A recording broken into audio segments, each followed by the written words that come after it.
Good morning, Mustangs. Mrs. Belcher here with my other best dino pal, Encyclosaurus Rex.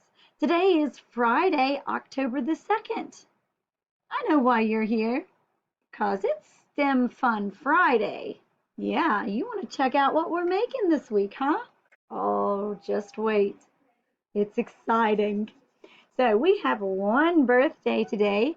Nona Stanley in the first grade is celebrating her birthday. Happy birthday, Nona. And we also have one birthday on Saturday, October the 3rd. Cannon Lowry in kindergarten is having a birthday. Happy birthday, Cannon. And we hope that you and Nona have wonderful days today and this weekend. So as I said, today is STEM Fun Friday, and boy, do I have an exciting activity for you to try at home. But you gotta stick around after the announcements to see what this STEM Fun Friday is all about. So let's get to the announcements. First off, next week, be sure to tune in to the morning announcements every day because every day I'll be explaining and showing some of our new guidelines for returning to school. Between Tyrannosaurus Rex and the other members of our Mustang team, we're going to let you guys have an inside look into how school is going to be. This way, everyone who'll be returning on October the 12th will know exactly what to expect before you start. So, number 2, grown-ups, don't forget to fill out the Google form from Dr. Williams about your child's participation in family life classes in the spring. Remember that we need a response either way, if your child will participate or if they will not participate in family life. So please make sure, if you haven't already filled out that Google form, make sure that you hunt down that email and get that form filled out. Number 3, don't forget about the flu vaccination clinics that's going to be held later this month at the county high schools. The form that you will find online must be submitted by October the 16th, and I think it actually says by 5 p.m. on October the 16th. All right, Mustangs, it's time for STEM Fun Friday, so get ready to mount your attack. Let's build a catapult.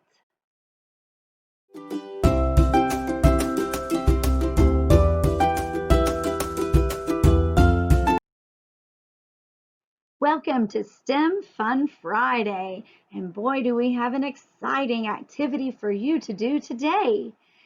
Our activity is to make a catapult. And Encyclosaurus Rex here told me that a catapult was a weapon used in ancient battles, and armies could launch stones or spears or even set things on fire and launch that, or all kinds of other projectiles at their enemies. And our activity is based on these two books. For the older kids, we have Extreme, How to Catapult a Castle, Machines That Brought Down the Battlements. And for the younger kids, we have the story 3, 2, 1, Go. And both of these are AR books, and both of these you can find in our very own Meadowview Elementary School library. So if you enjoy making our catapult today, be sure to check out the books that go along with it.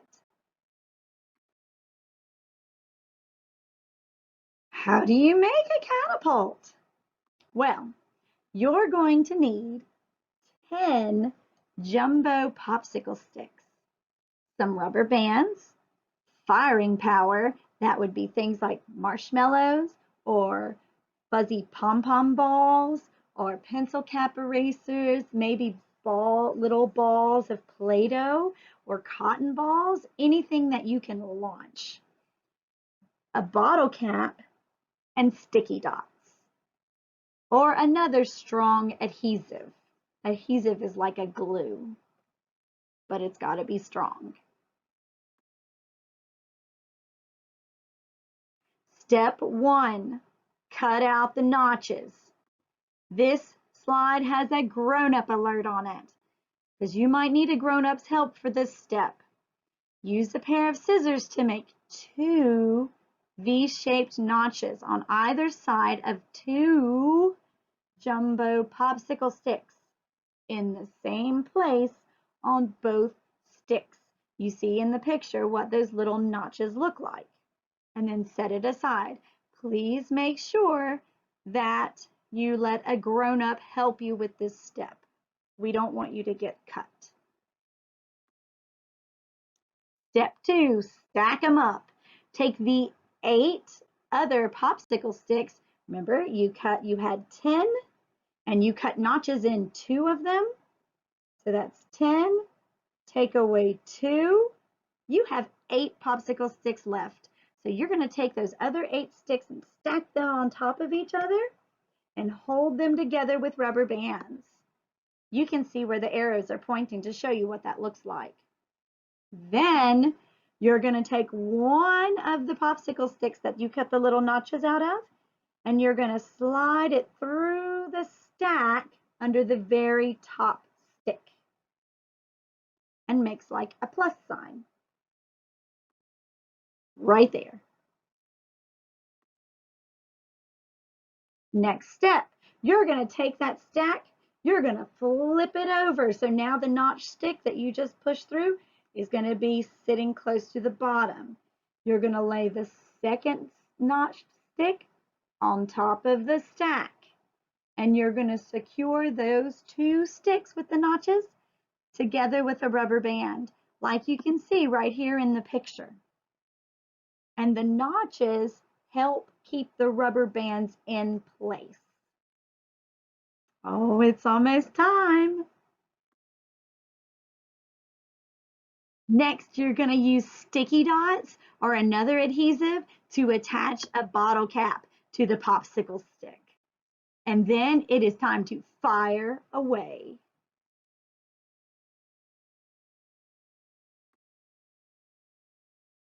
I made a catapult. Now what? Well, I'll tell you what, it is time to do some science. So let's do science. First up, you're going to make a prediction or a hypothesis, which is a guess, right? Which object do you think is going to fly the farthest? Next up, step 2, you're going to do a test or an experiment, and you're going to launch each type of object. Step 3, you're going to record your results. Anytime you launch an object, you're going to measure how far each type went. How far did it fly? And you're going to record your results. You're going to write down the measurements. And then the next step, what did you find out? Which one of your objects flew the farthest? Were you right when you made a hypothesis or a guess at the beginning before you tried to launch any? Can you find other objects that you can launch and measure? I'd love to hear all about your experiment. So if you give it a try, make sure you send us your results. This activity is based on the books How to Catapult a Castle and 3, 2, 1, Go. And be sure, if you enjoyed this activity, be sure to check these books out and other fabulous stories in our Meadowview Elementary School library. And tune in next Friday for another fun activity that you can try at home. And we'll see you next time. Wow, that sounded like a really fun activity. I told you you were going to like it, and I'm so glad that you were here in Cyclosaurus Rex so you could give us a little bit of information about what a catapult even is. So, if you do happen to give it a whirl at home this weekend, make sure you send a photo or a video of your work to Miss McKinney to be featured on our very own morning announcements. Speaking of Miss McKinney, I do believe it's time for another one of Miss McKinney's Mindful Minutes. So take it away, Miss McKinney. Hi, boys and girls. Welcome to another Mindful Minute. Today, our mindfulness exercise is going to be about patience. And we're going to learn about that with the help of our mindful monster friend, Patient Penny. She uses time to focus on keeping her body and mind calm. To prepare, let's begin to control our breathing. You ready? Let's inhale and exhale. Good. Inhale and exhale. Good job. Now, I'd like for you to think about something that you enjoy. Maybe it's a sound that you hear. Maybe it's something that you feel with your hands. Maybe it's a feeling you have about something that happened today. Just think of something you're enjoying right now. Let yourself focus on that one thing. Notice how that thing you're enjoying makes you feel. What feeling is it? Sit calmly. Let the peace and quiet roll over your mind. Thinking about that one thing that you enjoy.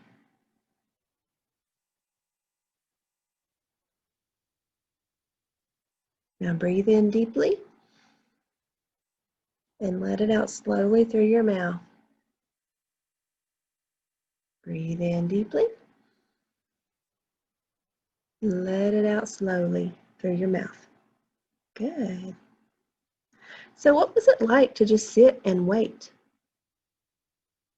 What was it like to sit and just think about what you were enjoying? What is it usually like for you to wait? Is it hard to stay calm and still when you're waiting on something? Especially when you're excited about it? It's hard to be patient sometimes, isn't it, friends? Thank you for joining me today, friends, for a little bit more exercise on how to be patient as a way to stay in a positive mindset and return to that green zone and stay there. Have a great day. Bye. Thank you so much, Miss McKinney, and we can't wait to see you again next week. Now, if everyone will please join me in the Pledge of Allegiance.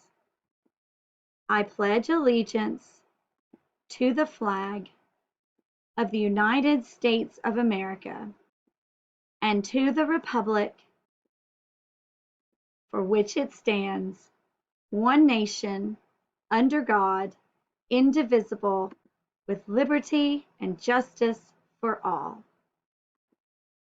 That's all for now, Mustangs. Have a fantastic Friday, and as always, be excellent to each other, and we will see you next time.